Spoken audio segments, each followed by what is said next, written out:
Eu quero conversar com vocês sobre a influência da igreja no meio do mundo, a igreja, o poder e a responsabilidade. E hoje eu quero trabalhar um tema específico chamado igreja e transformação social. Como é que nós, como igreja, podemos entrar na sociedade e sanar, resolver, investir naquelas áreas onde a transformação social precisa acontecer, aonde eu gosto muito desde os dias que eu comecei a me envolver nesse trabalho de ação social dentro da igreja, por intermédio da Arca, e fui conhecendo um pouco, o pessoal da secretaria me ensinou um termo chamado promoção social. É quando você pega a pessoa numa condição e você traz para uma condição superior. Se a gente parar para pensar, a Bíblia diz que Deus nos tirou do império das trevas e nos transportou para o reino do Filho do seu amor. Ele nos deu uma promoção social, Ele fez uma transformação social, e essa é sem dúvida nenhuma uma tarefa nossa. Atos 4, 32 a 35, ele diz o seguinte: da multidão dos que creram, uma era a mente e um o coração, ninguém considerava unicamente sua coisa alguma que possuísse, mas compartilhavam tudo o que tinham. Com grande poder, os apóstolos continuavam a testemunhar da ressurreição do Senhor Jesus, e grandiosa graça estava sobre todos eles. Não havia pessoas necessitadas entre eles, pois os que possuíam terras ou casas as vendiam, traziam o dinheiro da venda e o colocavam aos pés dos apóstolos, que distribuíam segundo a necessidade de cada um. É interessante esse texto por causa do seu contexto. Este texto ele fala muito com a gente, porque Jesus acabara de subir aos céus e juntou os seus discípulos antes de ir ao céu e disse: vocês vão receber o poder quando o Espírito Santo descer sobre vocês, e vocês serão minhas testemunhas tanto aqui em Jerusalém, Samaria, até os confins da terra. E o que é bacana nesse texto é que os discípulos eles começam, logo após de terem recebido o Espírito Santo, a falar e fazer coisas que eles não estavam acostumados. Logo no capítulo 3 de Atos, diz que Pedro e João, que estavam acostumados às 3 horas da tarde ir para a igreja, e lá no templo eles orarem, porque era o momento, o período da oração, também tinha o costume de um aleijado de nascença ser trazido e colocado na porta do templo. Quando aquele aleijado que estava sendo trazido viu que Pedro e João estavam entrando no templo, ele parou os dois e disse: escuta, eu preciso de alguma coisa, eu quero uma esmola, eu quero uma grana, eu quero qualquer coisa, vocês podem me ajudar? E diz que ele ficou olhando para aqueles dois, na expectativa do que eles produziriam, ou o que eles promoveriam para aquele sujeito. O fato é que Pedro chega para ele, já cheio do Espírito Santo, uma pessoa transformada por Jesus Cristo.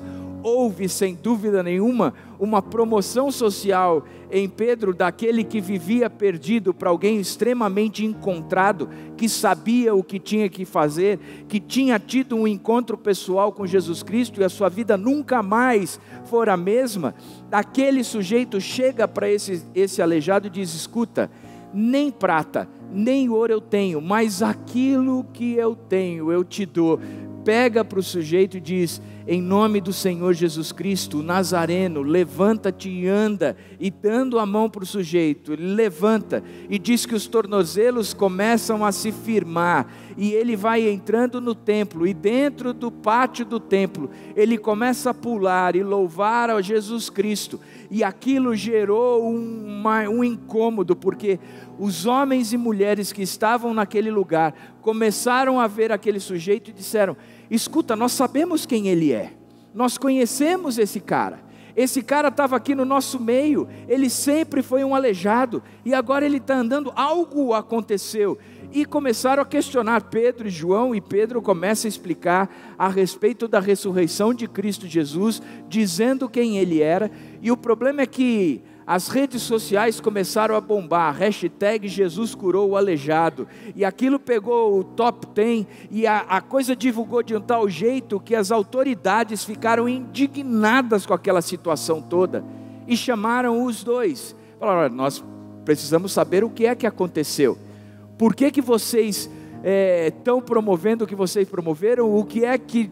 E Pedro cheio do Espírito Santo, aquele que agora fazia e falava coisas que nem era capaz de pensar que um dia chegaria, cheio do Espírito Santo, chega para aqueles homens e diz: este Jesus a quem vocês mataram, este Jesus ressuscitou ao terceiro dia. E aí a coisa entornou o caldo, os caras ficaram indignados com eles, queriam dar uma surra, dar um sossega-leão, terminar com a história toda. O problema é que Pedro e João estavam muito bem na fita, nas redes sociais eram seguidos, e eles estavam bombando de seguidores. Naquele dia 5.000 correram atrás dele, e eles disseram: nós não podemos fazer nada com estes dois, porque se nós fizermos, nós estamos perdidos, nós vamos cair em descrédito em relação à população.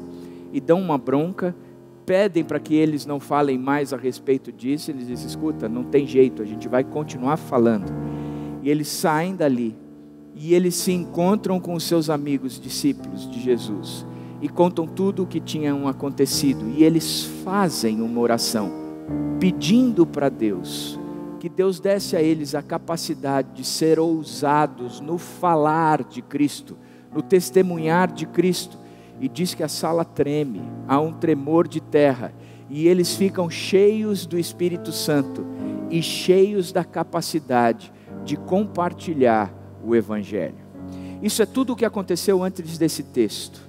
Neste texto, a gente chega e percebe que aquilo que havia acontecido com eles, a transformação pessoal de cada um, o encontro de cada um com Jesus Cristo, havia modificado o meio, a sociedade, a comunidade que eles estavam inseridos.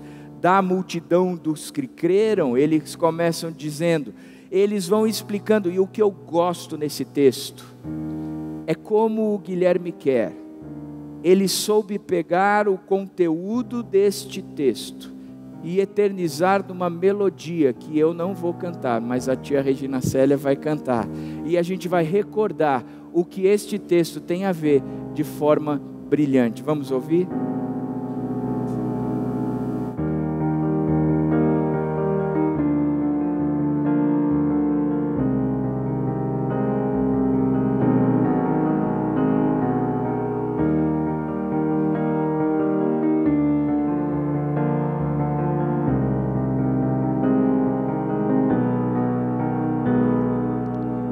Multidão dos que creram, era só o coração e a alma, uma somente, uma semente. Somente uma esperança brotando dentro da gente. Nosso era o pão cada dia, nosso era o vinho, santa folia. O que se parte, reparte a própria vida. Galho ligado à barreira, vida em comum.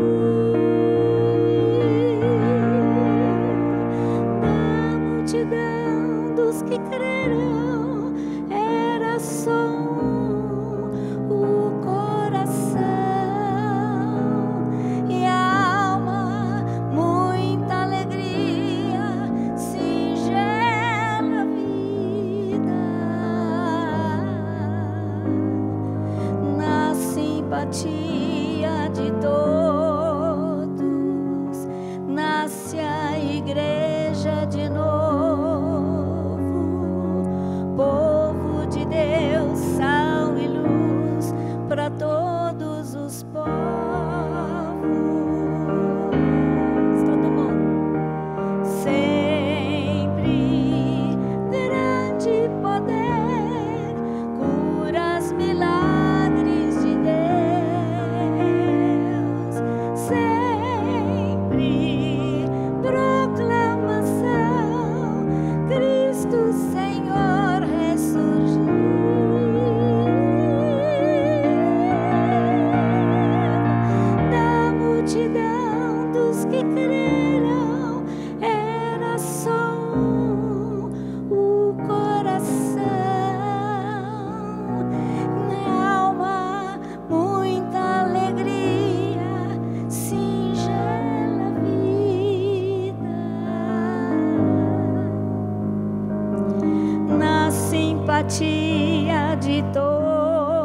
igreja de novo, povo de Deus, sal e luz para todos os povos.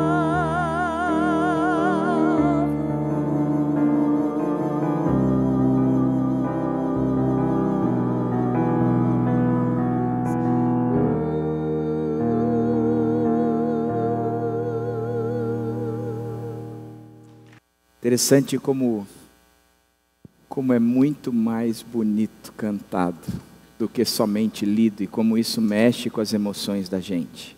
Na simpatia do povo, nasce a igreja de novo. Interessante como um texto tão bonito, cheio de princípios e valores, traz para nós o princípio da transformação social. E eu queria olhar para esse texto e chegar em cima da responsabilidade, da compreensão do texto, desenvolver o tema transformação social com duas preocupações em dois movimentos. O primeiro é, será que a Ibaviva se movimenta a algo que não lhe pertence? E o segundo é, será que a Ibaviva já experimentou o que ela promove? E aí, partindo para o texto, enxergando a igreja e as suas necessidades, a igreja e as necessidades da comunidade, não necessariamente as necessidades da Ibaviva, mas as necessidades aonde nós estamos inseridos. A pergunta é, será que a Ibaviva se movimenta a algo que não lhe pertence? Será que nós estamos fazendo aquilo que nós não deveríamos estar fazendo e não fazendo aquilo que nós deveríamos estar fazendo? E o texto diz que não havia pessoas necessitadas entre eles, pois os que possuíam terras ou casas as vendiam, traziam o dinheiro da venda e a colocavam aos pés dos apóstolos, que os distribuíam segundo a necessidade de cada um. O texto, ele traz um conceito muito claro, firme e forte para mim e para você. Não havia pessoas necessitadas entre eles, porque eles distribuíam segundo a necessidade de cada um. É interessante como havia aqui um exercício em saber o que era a necessidade do outro, em pesquisar, em se aprofundar o que era a necessidade do outro, e como igreja se movimentar para que a necessidade do outro fosse suprido. Não havia aqui a importação de um modelo ou coisas que eram feitas em outras igrejas, em outros movimentos, em outros lugares, e por causa disso você vinha para cá e trazia este valor para dentro da igreja dizendo, escuta, é isso aqui que nós temos que fazer, porque está sendo feito na região A, está sendo feito na igreja B, está sendo feita na comunidade C. O que está sendo feito lá, não necessariamente precisa ser feito aqui, porque aqui as necessidades são diferentes. O problema é que para nós, é muito mais fácil copiar modelos do que necessariamente exercitar. Recentemente eu dei um exemplo de uma brincadeira que eu fiz com meu sobrinho, onde eu cheguei para o Pedro e falei, Pedro, eu criei um perfil no jogo Fortnite, e eu queria jogar contra o Gabriel, mas o Gabriel não vai saber que sou eu. Você vai estar jogando e eu vou estar com o fone. Sou eu que vou estar falando com ele e você que vai estar controlando. E o Gabriel me via jogando, deve ter achado que eu era um craque. Agora, por que isso? Porque eu nunca treinei o Fortnite. Na verdade, na minha idade, 50 anos, feitos essa semana, num corpinho de 32 quilos a mais, o fato é que pegar aquele controle cheio de botão, que aperta aqui em cima, é muito difícil para mim. Não dá. Além do que tem que ficar mudando de tela, olhando, não dá. Para mim chega, no máximo solitário, no máximo. Não vou fazer mais, paciência, no máximo jogo paciência, mas não vou fazer esses negócios todos. Porque dá trabalho, eu tenho que me aprofundar na coisa, eu tenho que me exercitar na coisa, e eu tenho que caminhar na coisa. É tão interessante que o texto mostra que dá trabalho mesmo. Quando você continua lendo o texto de Atos 4, logo depois ele fala de um cara chamado José, que era conhecido entre os discípulos como Barnabé, filho da consolação, que venderam um terreno que tinha e havia entregado aos aos apóstolos para que eles fizessem o que fosse necessário e suprisse as necessidades que alguém tinha. Logo depois da história de José, eles contam a história de um casal, um marido e de uma esposa, de que eles, olhando o movimento de José e tendo escutado de que ele era conhecido como Barnabé, o filho da consolação, na cabeça dos dois eles disseram: os caras estão bem na fita. O cara vendeu um terreno e se tornou uma grande pessoa, um ícone no meio da população aqui. Ele talvez esteja bombando de seguidores, talvez seja o cara mais curtido no meio do nosso público. Cara, a gente precisa fazer alguma coisa juntos. E a esposa disse: é isso mesmo. E Ananias e Safira, eles combinam entre si de vender um terreno que eles tinham e devolver este terreno para a comunidade aos pés dos apóstolos, mas retendo para si parte do lucro obtido com a venda.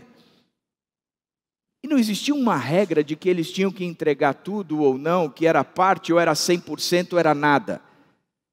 O problema é que eles estavam querendo ficar bem na fita. E o que eles fizeram, o movimento deles todo foi isso. Está aqui, ó. Vendemos o terreno e tudo o que nós vendemos, o lucro todo está apresentado aqui para vocês. Diz a Bíblia que os dois caíram mortos. E a consequência de tudo isso foi que o povo, cheio de temor, aprendeu que com Deus não se brinca. O que Ananias e Safira quiseram ou fizeram foi dar um copy-paste. Eles chegaram no que José, Barnabé tinha feito e eles simplesmente copiaram sem entender a essência. Porque para entender a essência dá trabalho. Para entender a essência exige você saber quais são as necessidades. Significa que você vai ter que pesquisar, significa que você vai ter que estudar, significa que você vai ter que caminhar. Eu estou no curso que eu tenho feito, na hora que você vai entregar um trabalho e você vai abrir para fazer o trabalho, ele traz umas regras que você tem que fazer. E eles são claros com relação ao plágio. Agora eu fico pensando, por que no curso eles têm uma regra clara com relação ao plágio? Porque provavelmente deve ter muito plágio. Porque é muito mais fácil pesquisar dando um copy-paste do que simplesmente você se aprofundar, estudar, levantar os pontos, levantar o que precisa ser, traçar a sua própria lógica, sua linha de raciocínio, apresentar por escrito e entregar o trabalho. É muito mais trabalhoso. Portanto, o que nós temos que entender é que nós não podemos de forma alguma, ficar simplesmente preocupados de que o que está sendo feito no lugar A, está sendo feito no lugar B, está sendo feito no lugar C, se isto deve ser aplicado aqui de forma literal. Me preocupa muito, por exemplo, quando a gente fala de alguns determinados movimentos e nós vamos copiar esses movimentos e aplicar aqui dentro sem fazer o exercício da análise.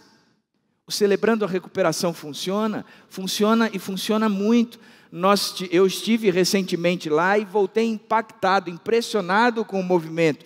Entretanto, este movimento precisa ter correções para que ele funcione muito bem dentro da nossa igreja, porque dentro da nossa igreja nós temos necessidades diferentes do que aquele pacote que pode ser importado. Casados para Sempre funciona muito bem, tem um conteúdo maravilhoso. Entretanto, nós também precisamos adaptar o material deles, adaptar o conteúdo para algumas necessidades que existem dentro da nossa igreja. Nós precisamos revisar, não é simplesmente importar o sistema, nós temos que colher outras coisas. Nós temos que analisar outras coisas, nós temos que sentir outras coisas e nós temos que adaptar a nossa realidade. Gosto demais do texto de Êxodo 32 e 33, e já cansei de falar isso aqui algumas vezes, aonde Moisés se coloca entre Deus e o povo. Quando Deus chega para Moisés, dando a ele os 10 mandamentos, e o povo lá embaixo, se desviando, dizendo: Moisés, que era a representação de Deus para nós, sumiu, a gente precisa criar outros deuses para nós. E Arão diz: tragam os brincos, os anéis, o que vocês têm de ouro, e vamos criar um Deus para nós. E eles criam um bezerro, e aí Deus chega para Moisés e diz: sai da minha frente, Moisés, porque a minha ira vai se acender contra este povo, e deste povo, eu vou acabar com este povo todo, de você eu vou fazer uma grande nação. Moisés se coloca entre Deus e o povo, defendendo e trazendo Deus para a presença do povo, trazendo o povo para a presença de Deus, dizendo o seguinte: escuta, Deus, o senhor está escutando o que o senhor está falando? O senhor já parou para pensar no que o senhor está dizendo? Quem vai ficar mal na fita é o Senhor, porque os outras nações vão falar que o Senhor nos tirou do Egito para matar no deserto. Não faz isso não. Aí Deus diz: tá legal, qual é a solução? Ele: espera aí. Ele desce e ele, Moisés, mata. E ele volta para Deus e diz: já está arrumada a casa, está tudo pronto. E Deus diz: mas vocês são difíceis, eu não sei se eu vou continuar com vocês. Ele diz: então faz o seguinte, mantém esse povo e me risca do livro da vida. Ele diz: espera aí um pouco, Deus. E ele desce, vai lá e ensina o povo a adoração, a tal ponto que todas as vezes que Moisés entrava na tenda do encontro em adoração, diz que o povo inteiro, da sua porta, da sua casa, da sua tenda, ficava olhando em adoração. E aí ele volta para Deus e diz: estamos bem. Deus diz: mas vocês são um povo de dura serviço, não dá para continuar com vocês. Se eu for com vocês, mais cedo ou mais tarde eu acabo com vocês. Então eu vou mandar um anjo, ele vai na frente, vai dar a terra para vocês, vocês vão... Bom, é isso que o Senhor vai fazer? É. O Senhor vai dar a bênção para a gente, mas não vai estar lá? É isso que eu vou fazer. Então volta no projeto inicial. Mata a gente aqui. Porque não adianta, Deus, não adianta querer ter a bênção sem aquele que abençoa. E Deus diz: cabra bom. Cabra bom. Deus é nordestino. Cabra bom. Cabra bom. Cabra bom. O que foi que Moisés fez? Ele sabia ler o seu povo. Ele tinha se envolvido com o povo. Ele sabia quais eram as necessidades do povo. E ele colocou esse povo diante de Deus. Da mesma forma como Moisés sabia quem era Deus, ele conhecia Deus, conversava com ele face a face. E ele apresentou esse Deus para este povo. Não foi fácil. Foi muito exercício, foi caminhar no meio deste povo de forma intensa. Eu cresci numa época, na Igreja Batista do Morumbi, onde a igreja estava compreendendo, não a igreja do Morumbi, mas o movimento cristão estava compreendendo o que uma igreja é. E naquele período eu vi as discussões das principais igrejas no Brasil definirem o próprio planejamento estratégico de cada uma delas, onde eles traziam qual era o conceito da missão, da visão, valores. E aí havia ali uma discussão se era uma igreja que deveria trabalhar com rede ministerial. E rede ministerial tinha 170 e tantas perguntas que você tinha que responder, que aí dizia qual era as suas habilidades, os seus dons. Eu respondi essas 170 e tantas perguntas umas 530 e tantas vezes, para entender como é. E o movimento era assim. Aí tinha uma outra igreja que dizia: não é através do serviço de rede ministerial, o negócio é através de adoração. Vamos trazer igrejas de outros países que têm feito isso e vamos aprender com eles. E a Vineyard entra no Brasil de uma forma intensa, e aí todo mundo começa a querer trazer o conceito de que é a adoração, esse movimento de ficar cantando, e vamos fazer isso dentro das igrejas. Aí tem um outro que chegava e dizia que nada disso Deus que cria as ondas, a gente tem que aprender a pegar a onda, a gente está tentando criar a onda, e o próprio Rick Warren, o autor de Uma Igreja com Propósito, vem dizendo como é que as igrejas deveriam funcionar. E eu participei de várias reuniões com grandes pastores do nosso meio, pastores que até hoje continuam liderando grandes igrejas, onde a definição da visão, da missão, de valores de igreja, ou da igreja, estavam sendo discutidos.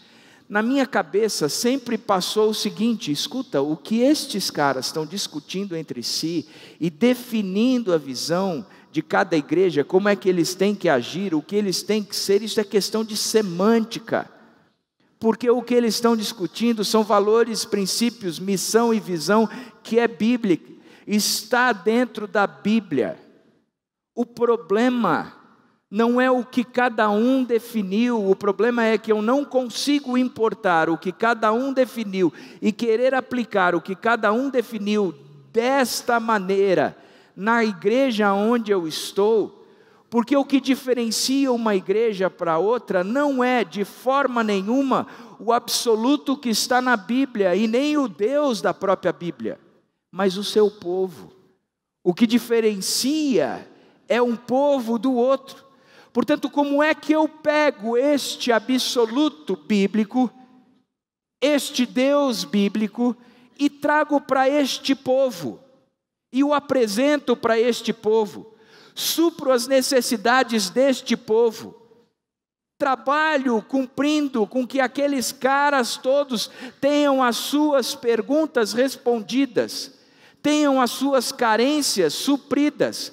Como é que eu faço isso? Porque este povo é diferente daquele povo, que é diferente daquele outro povo, vivem em realidades totalmente diferentes, mas isto aqui é único, e como é que eu faço isso?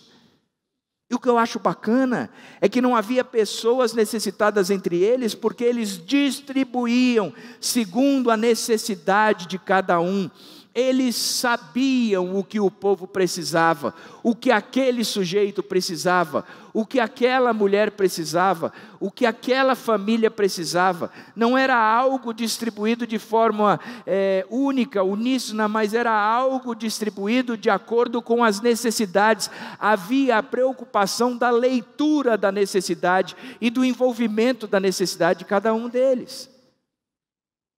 Portanto, a nossa igreja tem que fazer uma leitura das necessidades da comunidade onde nós estamos instituídos, ler o que esta cidade e as cidades onde nós estamos carecem de fato, ler o que aqui dentro, o povo daqui de dentro carece de fato, e nos erguermos para sermos as respostas a essas necessidades, os supridores dessas necessidades. Por isso a gente tem que responder uma pergunta: se essa igreja fosse retirada da cidade, a cidade sentiria falta desta igreja?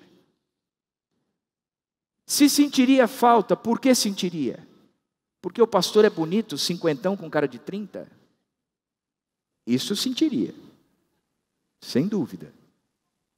Mas o que mais? Qual a razão de ser? Eu tenho pensado em algumas coisas que a gente precisa se posicionar como igreja. Primeiro, atender às multigerações. Nós temos um valor dentro dessa igreja, que é uma igreja que vive de forma multigeracional. Nós temos as crianças, o berçário, os pré-adolescentes, os adolescentes, os jovens mais velhos, nós temos nós, os maduros, e aí nós temos o que vem pela frente. Nós sempre valorizamos o trabalho com a nova geração. Como nós nos preocupamos em ter um berçário qualificado. E quando eu digo um berçário qualificado, o que eu quero que você, pai, entenda, é que a gente se preocupa de entender como a Bíblia diz que desde o ventre materno tinha crianças como João Batista que estavam cheios do Espírito Santo. O que nós temos entendido é que um bebezinho pode ser impactado por um ambiente saudável de uma igreja. Por isso nós temos o berçário. Trazê-lo para cá é impedi-lo de experimentar o que está sendo preparado para ele lá. A criança, o adolescente, você, eu, todo o ambiente preparado para que eles possam ser impactados. Mas e a terceira idade? Como é que a gente pode impactar a terceira idade? Uma fatia tão importante, tão valiosa dentro da nossa igreja. Eu não esqueço o dia que eu fui visitar a Dona Elizabeth, que ela tinha achado que já tinha morrido, mas acordou na UTI e disse, que porcaria. Não, ela jamais falaria essa expressão. Que chateação. Achei que ia acordar no céu, mas estou acordando aqui. E eu fui visitá-la. E ela disse, que bom que você veio. Eu tenho uma coisa para te falar. Eu não gosto do louvor daquela igreja. Ele é muito alto. Ele me incomoda. E incomoda os meus amigos. Eu falei, tá bom. Eu vou pensar nisso. Porque uma geração é um núcleo que a gente precisa cuidar. Da mesma forma como a gente cuida das crianças no berçário, a gente também precisa cuidar do pessoal da terceira idade. E tem sido difícil elaborar um trabalho para eles. Os padulas estavam nos ajudando bastante. O momento de vida deles proporcionou para a tristeza da gente a saída deles. Nós não temos ninguém para liderar um trabalho com a terceira idade. Uma carência que grita na nossa frente. Como é que nós podemos atender as multigerações? Se está faltando gente para nos ajudar a conduzir essas pessoas. Segunda coisa é que a gente precisa atuar na realidade do pluralismo. Pluralismo religioso, o pluralismo político, do casamento, do gênero, uma sociedade que é marcada por ser pluralista, onde o absoluto não existe mais, mas existem absolutos. Desde o iluminismo, quando a fé foi posta de lado e a razão começou a fazer valer na vida do ser humano, e a partir daí nós tentamos racionalizar todas as coisas, e nem tudo é racionalizado, porque a fé continua valendo e nós somos salvos pela fé. Entretanto, a racionalização tem nos trazido consequências graves, sérias, duras, difíceis. A gente olha, por exemplo, para o mundo político. O mundo político está totalmente dividido. A gente não sabe o que vai ser. Bolsonaro é o novo Messias, que morreu e ressuscitou. Derramou o seu sangue por nós. Eclesiastes 10:2. Que o sábio escolhe o caminho da direita, mas o tolo opta pelo da esquerda. Lotado disso no WhatsApp, no Facebook. Comunicações como essa. Da mesma forma como se olha para a direita, se olha para a esquerda, e o problema nessa questão toda é que nós estamos avaliando uma questão como se isso fossem absolutos, e são ideologias que não tem nada a ver com Cristo, porque nós precisamos trazer Cristo. Não é a direita nem a esquerda, é Cristo que vai resolver, e nós temos a responsabilidade de escolher agora o menos pior, e aquele que vai olhar para os princípios e valores que talvez nenhum deles tenham, mas é obrigação nossa como igreja, nos levantarmos e trazermos esses valores no meio de todo esse pluralismo. Da mesma forma como nós estamos vivendo crises, aonde nem mesmo a mulher sabe o que ela é e nem o homem sabe o que ele é, porque nós vivemos as crises da identidade de gênero.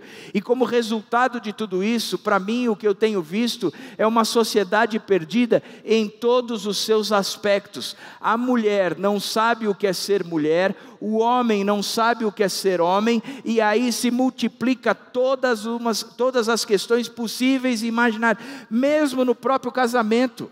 Como é que nós olhamos hoje em dia a formatação de casamento? Existia o homem e a mulher que se casavam, hoje já não existe mais esse conceito. E a igreja precisa dar uma resposta a tudo isso.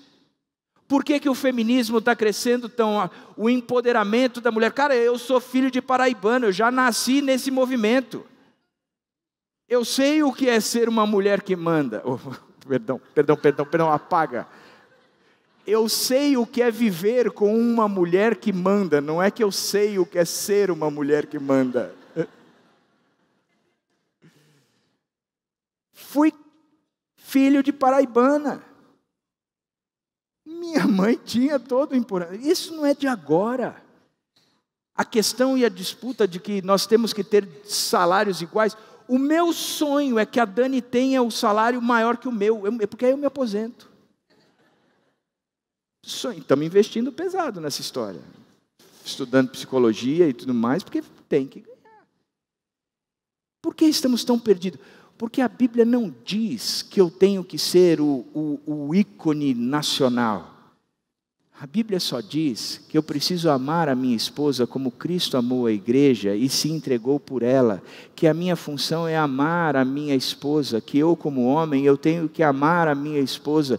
E o problema de hoje em dia é que os maridos não têm amado as suas esposas, e por causa disso há uma incoerência absurda, estratosférica na nossa sociedade, de homens e mulheres que não sabem quais são as suas funções e as suas necessidades. Muitas vezes a Dani toma uma posição dentro de casa e meus filhos ficam revoltados. Dizem, pai, você não se posiciona, você não, eu tenho a minha. Mas por que você não enfrenta a mamãe? Assim, a Bíblia não me pediu para enfrentá-la. A Bíblia só me pediu para amá-la. E o que ela está pedindo não fere em nada a gente aqui. E porque eu tenho medo.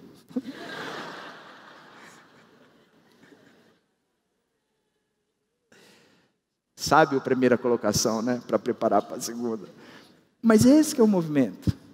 Porque nós não sabemos fazer a leitura. Da mesma forma, como a gente tem visto a agressão às mulheres. Agressões onde nos próprios namoros, desde criança, os homens também têm agredido as meninas. E a gente precisa entender que como igreja, essa é uma necessidade que a gente precisa se levantar e dizer como é que a Bíblia nos ensina o que é ser homem e o que é ser mulher no meio de uma sociedade que está extremamente perdida.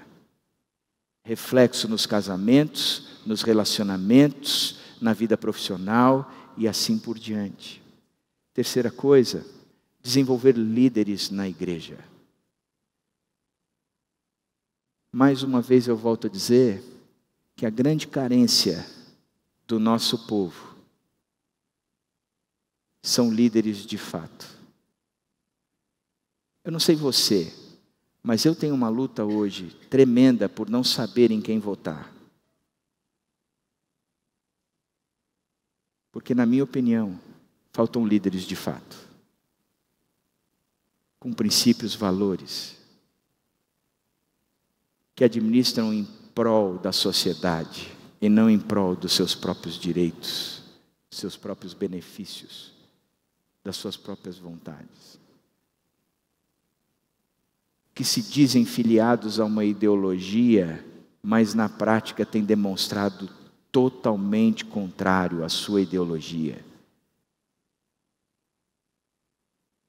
Cadê o povo cristão se erguendo no meio das esferas políticas e mostrando o que é ser um cristão, mesmo exercendo a política?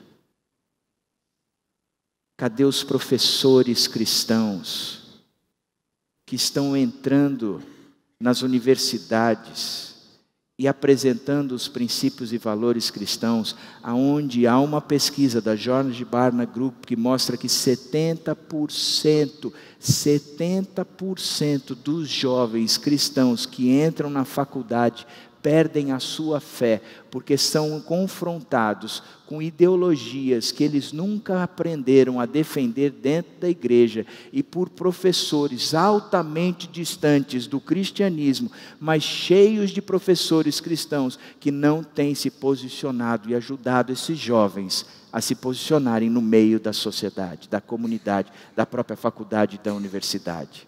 Cadê essa liderança?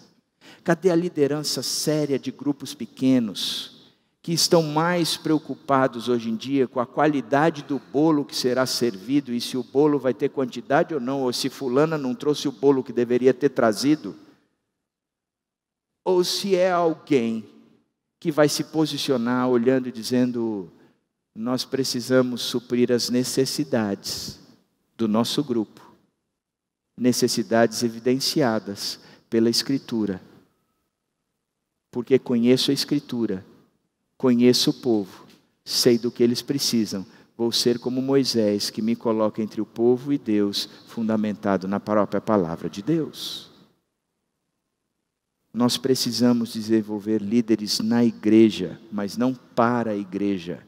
Líderes na igreja. Cadê esses líderes? E por fim, suprir as necessidades sociais. Há tantas injustiças que nós temos vivido.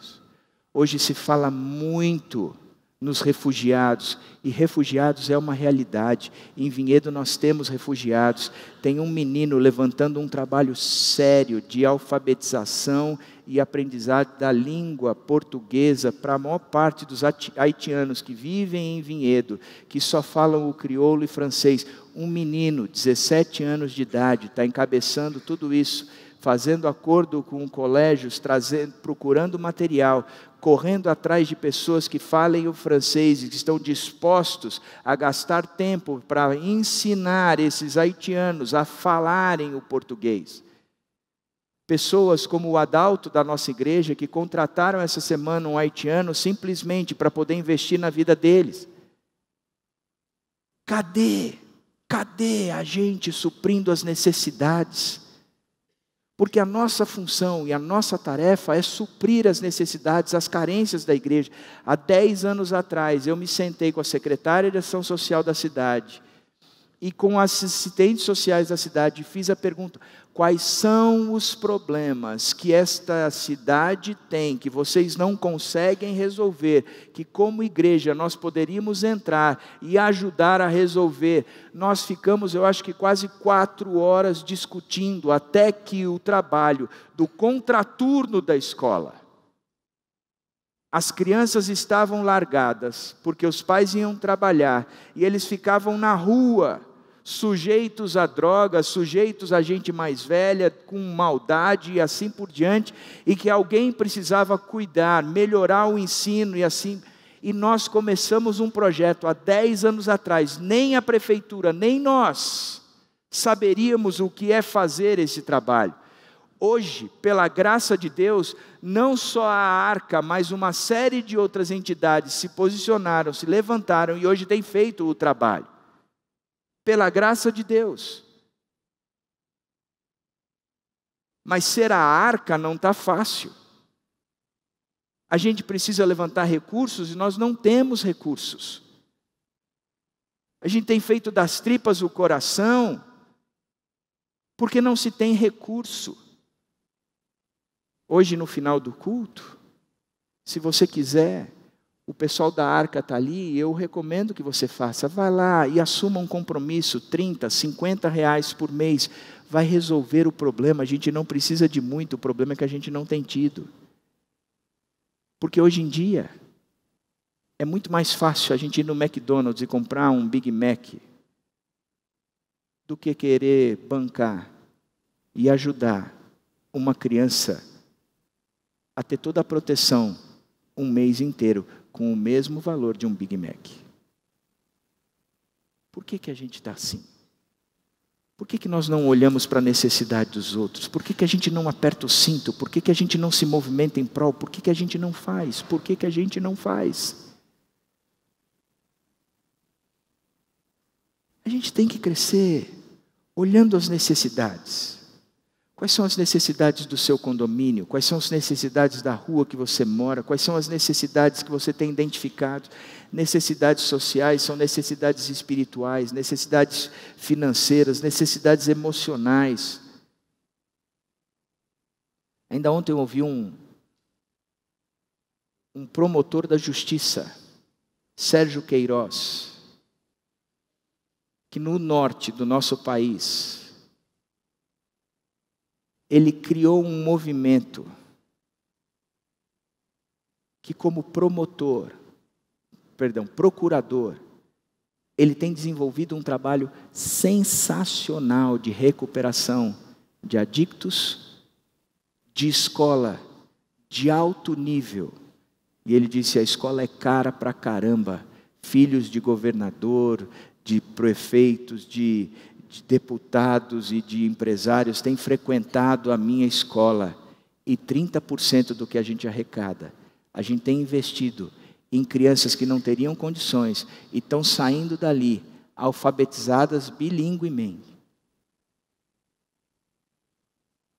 Jovens da comunidade dele que foram para o fórum, para os presídios, revisar processos de homens que estavam presos e já tinham a sentença sido cumprida, só que faltava um parecer, um parágrafo, sei lá, que dizia que ele já havia cumprido, que facilitasse o juiz. O resultado de tudo isso foi que eles não só têm corrido atrás desses homens, como eles também têm reinserido esses homens na sociedade, arrumando trabalho, emprego, restaurando a vida e uma série de outras coisas. 2 jovens com 18 anos de idade entenderam a necessidade e foram além. Por que é que a gente não tem feito isso? Se a nossa igreja fosse tirada dessa cidade, essa cidade sentiria a falta da nossa igreja.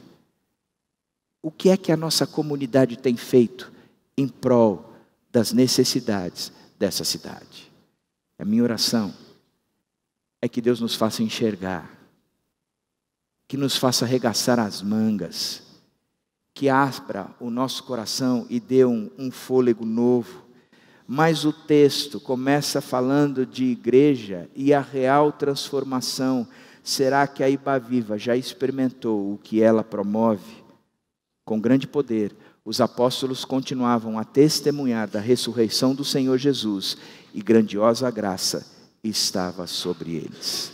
Fazer algo que não nos pertence. De repente nós estamos fazendo um monte de coisas que isso não tem suprido a necessidade de nada. E a gente deveria rever o nosso foco. Mas se movimentará algo que não foi alcançado por nós, também é preocupante. Minha preocupação ao falar de transformação é que a gente saia querendo servir algo do qual a gente nunca experimentou. É cair num ativismo sem ter escolhido a melhor parte. É ser Marta e não Maria, que com Jesus ali, ela sai preocupada se a água do feijão está suficiente, se os pratos estão em cima da mesa, se os talheres estão no lugar, se o guardanapo está dobrado, se o arroz vai ficar pronto a tempo, se as cadeiras estão postas de forma correta, se a água já está gelada, se o refrigerante já está aprovado, e ela sai correndo num ativismo desenfreado e perde a melhor parte, que é o próprio Jesus Cristo e o movimento de Jesus Cristo naquela sala.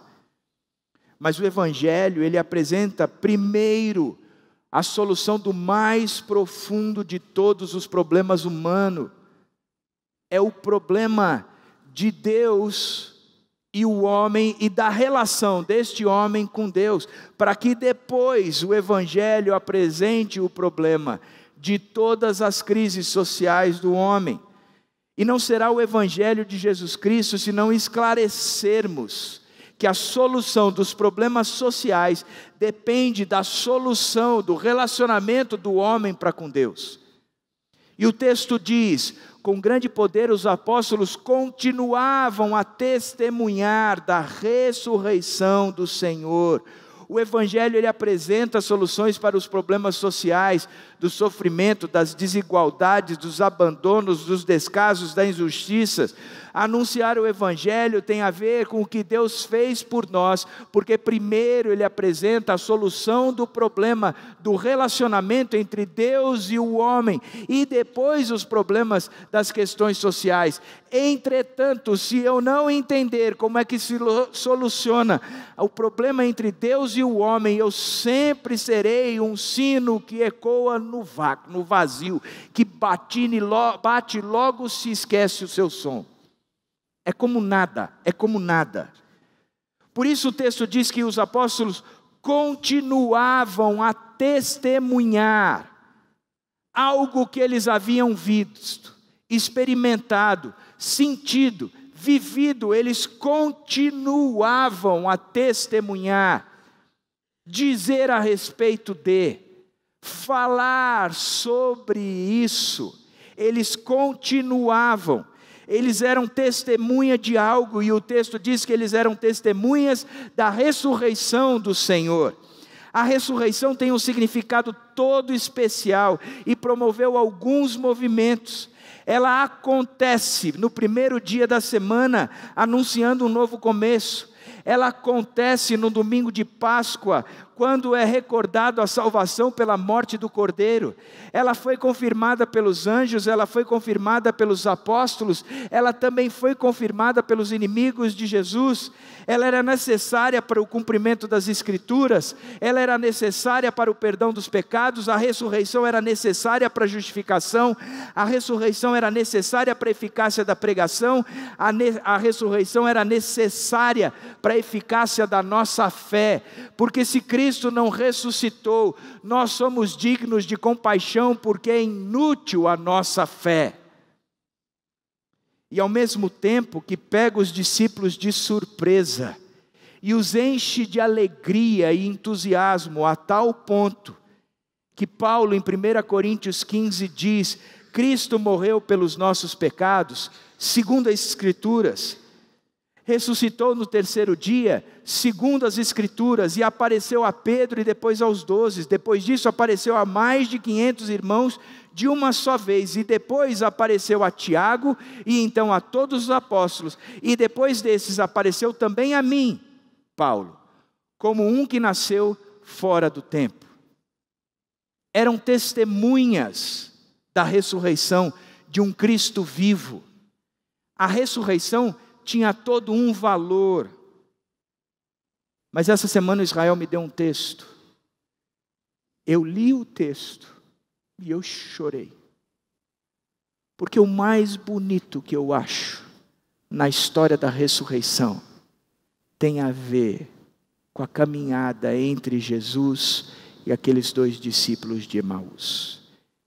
Diz o texto de Lucas que quando chegaram à entrada da cidade, do destino deles, Jesus e os 2 discípulos de Emaús que voltavam para a sua terra, Jesus fez como se fosse seguir adiante, mas eles insistiram, fique diante conosco, já é quase noite, o dia já se foi. Então Jesus foi com os 2, e foi isto que aconteceu. Ele se assentou à mesa com os 2, tomando o pão, ele abençoou, partiu e deu a eles. E nesse momento, os olhos dos 2 se abriram e reconheceram aquele que caminhava de Jerusalém a Emaús. Então ele desapareceu. Impressionados comentavam, não sentíamos um fogo conosco, enquanto ele conversava com a gente no caminho, enquanto nos explicava as Escrituras. Interessante, como o texto diz, os seus olhos se abriram e eles o reconheceram. Aqueles 2 discípulos saem com Jesus conversando, e Jesus pergunta, o que é que vocês estão conversando? Por que é que vocês estão tão agitados nessa conversa? E os 2 discípulos olham para Jesus e dizem, onde é que você estava? O que? Você não sabe dos acontecimentos dos últimos dias? E Jesus pergunta: que acontecimento foi esse? E eles contam da morte de Jesus Cristo. E Jesus chega para os dois e diz: mas vocês não sabiam que era fato que isso tinha que acontecer? E ele vai dos profetas até explicando a respeito da morte e ressurreição de Cristo. Mas ainda assim eles não entenderam. Jesus senta com eles, parte o pão, e os olhos dos dois se abrem. Os olhos dos dois se abrem. Interessante como ele fala dos olhos abertos. Ele nos arremete mais uma vez ao Éden, quando isso aconteceu uma vez mais, em Gênesis 3:7, após Adão e Eva terem comido daquele fruto que não era parte deles, e mais uma vez, eles comendo algo, após comerem algo, diz que os olhos dos dois se abriram e perceberam que estavam nus, então juntaram folhas de figueira para cobrir-se. Em Gênesis, os olhos se abriram para uma maneira de enxergar o mundo como nunca tinha sido enxergado antes. Os olhos abertos, ao mesmo tempo, os olhos fechados, eles não conseguiam mais ver a realidade como antes. Eles não conseguiam ver os abismos causados pelo pecado dentro deles, pelo pecado entre eles e Deus, e entre eles e a criação. Os olhos foram abertos por causa do pecado, e eles já não conseguiam mais enxergar a Deus de forma clara, da maneira como Deus queria que ele fosse enxergado. Eles já não mais se enxergavam como Deus queria que eles fossem enxergados. Eles já não conseguiam mais enxergar o outro como Deus queria que eles os enxergassem. Eles já não mais conseguiam enxergar a criação como Deus queria que eles enxergassem. Os olhos deles foram abertos, e mesmo os abertos estavam fechados, porque não conseguiam mais ver o que Deus era e o significado. E foi um abismo chamando um outro abismo, e cada vez mais distantes do próprio Deus. Mas o que é bonito nessa história foi que os dois, no caminho de Emaús, passaram pelo mesmo processo. Os olhos estavam fechados, apesar de abertos. E Jesus diz para eles: não devia o Cristo sofrer estas coisas para entregar na sua glória? E começando por Moisés e todos os profetas, explicou-lhes o que constava a respeito dele, Jesus, em todas as Escrituras. É convidado para entrar, senta à mesa, parte o pão, e os olhos são abertos. E os olhos são abertos. Os olhos são abertos. Eles passam a enxergar como Jesus enxergava. Eles olham agora para si mesmo e veem que o pecado já não domina mais no corpo mortal, e as carências e as necessidades deles podem ser supridas em Cristo Jesus. Eles olham para os relacionamentos deles e dizem: agora eu posso amar o meu próximo como eu amo a mim mesmo, porque eu sou amado por Deus, eu sou transformado por Deus, e eu já não estou mais centralizado em mim mesmo. Meus olhos foram abertos. Aquilo que eu contava antes já não conto mais, porque agora o viver é em Cristo. Da mesma forma como ele olhava para a própria criação e dizia: os meus olhos foram abertos, geme esperando a redenção em Cristo. Eu posso me relacionar com a criação de forma diferente, eu posso ter responsabilidade pela criação. Da mesma forma como eles principalmente olhavam agora para a sua relação com Cristo, e já não se viam mais devedores de Cristo, eles já não se viam mais na obrigação de fazer coisas para que, quem sabe, por intermédio de de realizar, de operar, eles fossem salvos. Mas eles passaram a enxergar a graça de Deus naquele pão partido, naquele corpo destraçado, mas ao terceiro dia ressurreto, aonde a partir dali eles tinham vida. Os olhos foram abertos e eles puderam, a partir daquele momento, enxergar o mundo com os olhos do próprio Cristo. Por isso, A transformação começa nos nossos olhos. A maneira como nós enxergamos esse mundo transformado pelo próprio Cristo. É olhar a carência, entender que todos pecaram e destituídos estão da glória de Deus, carecem da glória de Deus, têm necessidade da glória de Deus, e eu sou agente da glória de Deus. Eu não vivo mais por mim, mas agora eu vivo por Cristo. Eu sou agente de Cristo, porque os meus olhos foram abertos pelo próprio Cristo. Minha oração é que a gente entenda que este mundo vive imerso numa cegueira espiritual, que não entende quem Cristo é. E por isso há tanta desigualdade, há tanta injustiça, há tanta imoralidade, há tanta depravação, deturpação, valores quebrados. E eu existo para trazer os valores de Cristo, porque eu sei que há esperança. E a esperança não está nem na esquerda, na direita, mas a esperança está na possibilidade destes olhos serem abertos por Jesus Cristo, da mesma forma como o meu olho foi aberto. Que Deus nos abençoe ricamente.